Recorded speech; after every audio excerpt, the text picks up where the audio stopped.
मुंबईला पाणी पुरवठा करणाऱ्या धरण क्षेत्रामधल्या जलसाठ्यांची स्थिती पाहता त्यात पावसाळा सुरू झाल्यापासून यंदा फक्त 0.5% वाढ झाली आहे। बहुचर्चित पवई तलाव ओव्हरफ्लो झाला आहे। ही आकडेवारी आपण पाहूया ग्राफिक्समधून मीडिया सेंटरला। सध्या धरणात 7.18%च पाणीसाठा आहे। मुंबईसाठीच्या धरणांची स्थिती मिलीमीटरमध्ये मोडक सागर 193, तानसा 180, भातसा 120, तुळशी 200, विहार 83 आणि मध्य वैतरणा 59 मिलीमीटर।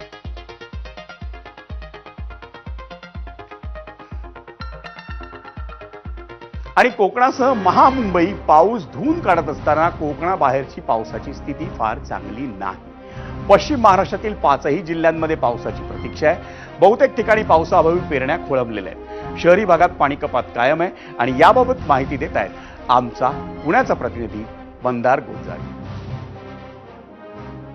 पुणे शहरात गुरुवारी दुपारपासून पावसाच्या हलक्या सरींचं आगमन झालेलं असलं तरी पश्चिम महाराष्ट्राचा बहुतांश भाग अजूनही पावसाच्या प्रतीक्षेत आहे। खास करून शेतकऱ्यांची चिंता अजूनही कायम आहे, कारण बहुतांश ठिकाणी पेरण्या झालेल्या नाहीत। दुसरीकडे पुणे शहर, पिंपरी चिंचवड शहर आणि सांगली अशा मोठ्या शहरांमध्ये पाणी कपात लागू करण्यात आली आहे। पुणे शहराला पाणी पुरवठा करणाऱ्या खडकवासला धरण साखळीमध्ये अवघं 3.5 TMC इतकं पाणी शिल्लक आहे, तर सांगली शहरासाठी देखील नुकतीच पाणी कपात लागू करण्यात आली आहे। या वर्षीचा आपल्याला पडलेला पाहायला मिळालेला नाही। जो काही पडलाय तो ठराविक ठिकाणीच पडलाय आणि छोट्या कालावधीसाठी पडलाय। त्यामुळं कोल्हापूरमध्ये देखील पावसाची प्रतीक्षा आहे। सोलापूर जिल्ह्यामध्ये देखील म्हणावा असा पाऊस झालेला नाही।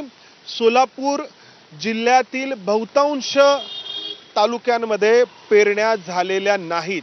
त्यामुळे हा पाऊस आत्ता आपल्याला पुणे शहरात पडताना जरी दिसत असला तरी पश्चिम महाराष्ट्रात सर्वदूर पावसाची आणि पावसाच्या सातत्याची अपेक्षा आहे।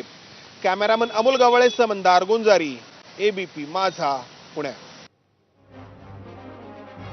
म्हणजे आमचा पुण्याचा प्रतिनिधी मंदार गोंजारी आपल्याला पश्चिम महाराष्ट्राविषयी सांगत होता। पण पश्चिम महाराष्ट्राप्रमाणेच मराठवाड्यातलीही पाऊस स्थिती फार चांगली नाही। ती स्थिती नेमकी कशी आहे ते आपण पाहूया ग्राफिक्समधून।